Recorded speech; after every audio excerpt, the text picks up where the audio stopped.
Ninatambua kwamba vijana wengi waliokamatwa na kushtakiwa kwa makosa ya uhaini hawakujua wanachokifanya.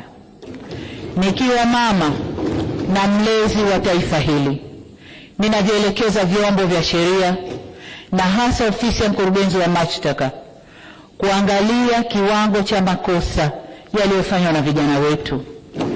Kwa wale ambao wanaonekana walifuata mkumbo na hawakudhamiria kufanya uhalifu, wawafutie makosa yao.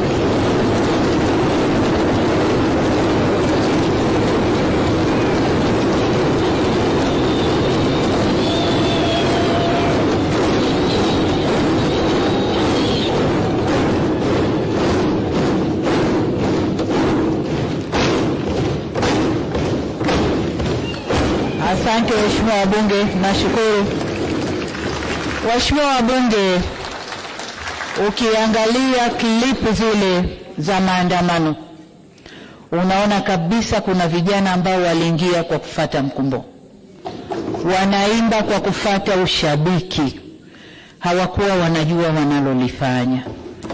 Kwa hiyo kama mlezi, kama mama, ndio maana naelekeza vyombo vya ulinzi na usalama, hasa ofisi ya DPP, kuchuja viwango vya makosa, na kwa wale waliofuata mkumbo basi waseme nao kisha wawaachie waende kwa wazazi wao.